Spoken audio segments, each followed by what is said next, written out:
नमस्ते सभी को। मैं सम्मनाथ और स्वागत है आपका लर्न विद सम्मनाथ में। तो आज हम अपने हिस्ट्री के चैप्टर को कंटिन्यू करेंगे। हम लोग पढ़ रहे थे कैसे करके जो इंडिया के जो जो रॉ मटेरियल्स लोग होते हैं, मतलब ज़्यादातर जो रॉ मटेरियल्स जिनसे कि फिनिश करना पड़ेगा, उसकी प्रोसेसिंग करके फिनिश करना पड़ेगा, वो रॉ मटेरियल्स लोग इंडिया से एक्सपोर्ट होता था ब्रिटेन में, या फिर हाँ ब्रिटेन में ही ज़्यादातर जो एक्सपोर्ट होता था, वहाँ के फैक्ट्रीज में से प्रोसेसिंग का जाता था। फिर वहाँ से जो है वो पूरे वर्ल्ड वाइड में, इवन इंडिया में भी जो आता था, मतलब इंडिया से रॉ मटेरियल से ब्रिटेन में जाता था, वहाँ पे प्रोसेसिंग होकर फिनिश्ड गुड्स बन के वो फिर इंडिया में आता था और कई सारे देशों में भी जाता था। तो ऐसे करने से क्या हुआ कि आप अभी समझ सकते हैं जो रॉ मटेरियल्स का जो कॉस्ट होगा वो बहुत ही कम होगा, क्योंकि फॉर एग्जांपल अगर हम लोग आयरन ओर को ले लिए तो आयरन ओर में क्या होगा कि आयरन ओर सोच लीजिए फॉर एग्जांपल 5 रुपीज़ पर किलो है। वैसे अगर हम लोग 10 किलो आयरन ओर जो एक्सपोर्ट किए तो उससे से हमें 50 रुपया मिला। लेकिन वहाँ पे आयरन ओर प्रोसेसिंग होके फॉर एग्जांपल वहाँ पे 5 किलो जो है मतलब ये स्टील बना, तो वो स्टील को एक्सपोर्ट करने से हमें जो है 250 रुपया से भी ज़्यादा का हमें 250 रुपये से भी ज़्यादा हम लोग कमा सकते हैं। तो इससे से क्या हो रहा है कि जो रॉ मटेरियल्स जो एक्सपोर्ट हो रहा है, मतलब जिस कंट्री से एक्सपोर्ट हो रहा है उसका एक तो ट्रेड डेफिसिट बन जा रहा है, क्योंकि उससे से जो मतलब कम कॉस्ट में जो रॉ मटेरियल्स दूसरे कंट्री में जा रहा है, फिर दूसरे कंट्री से जो फिनिश्ड हो रहा है वो फिर उसी कंट्री में आ जा रहा है। तो इससे जो ट्रेड एक तो डेफिशिट, मतलब एक तो अनबैलेंस क्रिएट हो रहा है, मतलब एक कंट्री से बहुत ही ज़्यादा कॉस्ट का चीज़ जो है दूसरे कंट्री में जा रहा है, वहीं से जो कम कॉस्ट का चीज़ उस कंट्री में आ रहा है। तो ये जो ट्रेड डेफिशिट था ये ब्रिटेन के लोगों के लिए बहुत ही हेल्पफुल था, क्योंकि इससे से जो ब्रिटेन गवर्नमेंट कई सारी चीज़, जैसे कि जो ब्रिटिश जो एम्प्लॉयज़ थे उन लोगों का ये पेंशन लोगों को देना, मतलब जो एज ओल्ड, मतलब 60, अभी तो 60 ईयर से उस टाइम क्या पेंशन एज होता था, उसके बाद जो उनको पेंशन देना। फिर उसके बाद जो होम रेमिटेंसेस होता था, मतलब जो ब्रिटिश लोग इंडिया में काम करते थे वो लोग जो अपने घर में मतलब ब्रिटेन में जो पैसा भेजते थे वो भी भेज पाते थे। इस साथ ही जो इंडिया का जो एक्सटर्नल डेब्ट था, मतलब इंडिया का जो कर्ज था बाहर की दुनिया से, उसे भी वो चुका पाते थे। ऐसे कई सारी चीज़ें जो ये ट्रेड डिफिसिट से बैलेंस हो पाता था। और साथ ही मतलब ऐसे भी कंट्रीज थे जिससे से कि ब्रिटेन ज़्यादा इंपोर्ट करता था और कम एक्सपोर्ट करता था, तो इसमें क्या ब्रिटेन का घाटा होता था, मतलब ब्रिटेन एक लॉस में रहता था। तो उसे भी बैलेंस करने के लिए ये जो इंडिया का जो ट्रेड डिफिसिट रहा ये जो ब्रिटेन को बहुत ही ज़्यादा हेल्प किया था। अभी आता है इंटर वर्ल्ड इकोनॉमी। यहाँ पे जो वर्ड बोला गया है ये वर्ड है फर्स्ट वर्ल्ड वार।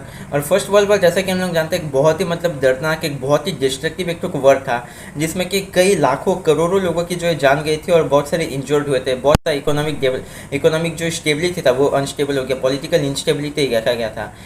इंटर वार इकोनॉमी, इसके मतलब बात किया जा रहा है 1914 से 1918 तक, जबकि फर्स्ट वर्ल्ड वार लड़ा गया था। और ये जो यूरोप में लड़ा गया था, यूरोप के कंट्रीज़ जो यहाँ पे ज़्यादातर ज्वाइन किए थे। लेकिन यहाँ पे हम लोग बात करेंगे जो first half of the 20th century, मतलब 1900 से 1999 तक, ये जो सेंचुरी था इसका फर्स्ट हाफ, यानी कि 1900 से 1950 के बारे में बात करेंगे। उसमें इसका क्या इम्पैक्ट पड़ा था, क्योंकि इससे से जो मतलब जो 1914 में जो लड़ा गया था इसका एक बहुत ही एक लंबा इम्पैक्ट पड़ा था, मतलब बहुत ही लंबा एक इम्पैक्ट पड़ा था इसके ऊपर। सभी हम बात करते हैं वार टाइम ट्रांसफॉर्मेशंस का। और साथ ही हम लोग मतलब ये जो लंबा जो इम्पैक्ट पड़ा था इसी के बीच में एक और वर्ड भी हुआ था जो सेकेंड वर्ल्ड वार के नाम से जाना जाता है। तो ये सब के बारे में हम जो आज पढ़ने वाले हैं। पहले बात करते हैं वार टाइम ट्रांसफॉर्मेशन का, मतलब वार के बीच में कैसे करके सोसाइटी और जो मतलब आपको जो इम्पेरियल सिस्टम या फिर जो भी जो मतलब रूलिंग जो सिस्टम था वो कैसे करके चेंज हुआ उसके बारे में बात करते हैं। यहाँ पे जैसे कि हम लोग मतलब पहले भी पढ़े थे, एलाइज और सेंट्रल पावर के बीच में लड़ा गया था। एलाइज के साइड में थे ब्रिटेन, फ्रांस, रशिया, और लेटर मतलब बाद में थोड़ा जो यूएस ज्वाइन किया था। और ऑन द अदर हैंड जो सेंट्रल पावर्स थे उसमें थे जर्मनी, आपके जो जर्मनी, ऑस्ट्रियो हंगरी, मतलब ऑस्ट्रिया और हंगरी जो उस टाइम एक ही हुआ करते थे। ऑस्ट्रियो हंगरी और उसके साथ सेंट्रल टर्की, मतलब जो ऑटोमन टर्की जो था वो जो इसमें ज्वाइन किया था। ये जो अगस्त 1914 को ये वर्ल्ड जो शुरू हुआ था, और बहुत सारे गवर्नमेंट लोग जो कि इस वॉर में ज्वाइन कर रहे हैं, या फिर जो दूसरे जो कंट्रीज़ के गवर्नमेंट लोग वो लोग सोचे थे कि दिसंबर के अंदर ये जो खत्म हो जाएगा, मतलब क्रिसमस के पहले ये खत्म हो जाएगा, कुछ 3.5-4 महीना का एक वॉर होगा उसके बाद ये खत्म हो जाएगा। लेकिन वो ये नहीं जानते थे कि ये वर्ल्ड जो है 4 साल से भी ज़्यादा लंबा खींच जाएगा, ऐसे कोई जानता ही नहीं था। और ये जो है मतलब पहले के वर्ड से बहुत ही अलग था। पहले के जो वर्ड्स लोग लड़े जाते थे उससे तो फर्स्ट वर्ल्ड वार बहुत ही अलग था, क्योंकि ये सब जो कंट्रीज आपके जर्मनी हो गया, फ्रांस हो गया, यूएसए, ब्रिटेन, ये सब जो है उस टाइम के और आज भी और उस टाइम के दोनों टाइम के जो बहुत ही लीडिंग एक इंडस्ट्रियल पावर्स थे, मतलब इनके पास जो बहुत ही ज़्यादा डेवलपमेंट था, बहुत ही ज़्यादा टेक्नोलॉजी था। तो आप लोग सोच ही सकते हैं इसके साथ वो जो टेक्नोलॉजी का यूज़ करके वो लोग जो अपने दुश्मनों के ऊपर ज़्यादा से ज़्यादा डिस्ट्रक्शन करना चाहते थे। क्योंकि इंडस्ट्रियल वार था तो इसमें जो मॉडर्न इंडस्ट्रियल वेपन्स का भी यूज़ देखा गया, जैसे कि आपका मशीन गन हो गया, टैंक्स हो गया, एयरक्राफ्ट्स हो गया, ऐसे कई सारे जो मॉडर्न जो वेपन्स होते थे, क्योंकि पहले के जो वार लोग लड़े जाते थे उसमें ज़्यादातर आपका तलवार, जो अलग अलग जो मतलब पारंपरिक जो कॉन्वेंशनल जो ये आपके मेथड्स है, जैसे तलवार हो गया, आपका स्पाइस हो गया, एरोस एंड बोस हो गया, कुछ मात्रा में जो है मतलब इस सब कंट्रीज़ में, यूरोपियन कंट्रीज़ में बंदूक से लड़े जाते थे। लेकिन ये जो एक बहुत ही मतलब बहुत ही एक मॉडर्न एक वर्ड था, और इसमें जो है ना कि बस हज़ारों या लाखों में बल्कि करोड़ों की संख्या में सैनिकों ने ज्वाइन किया था। इवन अगर रशिया का बात करें तो वहाँ पे जो रेड आर्मी होता था, इवन वहाँ पे 2.2 करोड़ सैनिकों का जो एक योगदान था, जो रेड आर्मी था उसमें। और ये जो बहुत ही मतलब एक मॉडर्न वर्ड था, जिसमें कि एयरक्राफ्ट इवन केमिकल वेपन्स का भी यूज़ किया गया था, जैसे कि डिजीज़ फैलाया जा सके या फिर अलग अलग जो डिस्ट्रक्शन किया जा सके, उसके लिए केमिकल वेपन्स का भी यूज़ किया गया था। और इसमें अगर हम बात करें कि डेथ और इंजर्ड का, तो 9 मिलियन यानी कि 90 लाख लोग यहाँ पे डेथ हुए थे, मतलब मर गए थे, और साथ ही 2 करोड़ लोग यहाँ पे जो इंजर्ड हुए थे। और ये सब समझ ही सकते हैं, ये जो डिस्ट्रक्शन है, इतना सारा जो इंजर्ड है, इतना सारा जो डेथ लोग हैं, ये सब आपका जो मॉडर्न इंडस्ट्रियल वार के बिना हो ही नहीं सकता। मॉडर्न इंडस्ट्रियल वार अगर होगा तो फिर ये सब हो सकता है, वरना जो कॉन्वेंशनल जो वार्स होते थे उसमें ये सब हो ही नहीं सकता।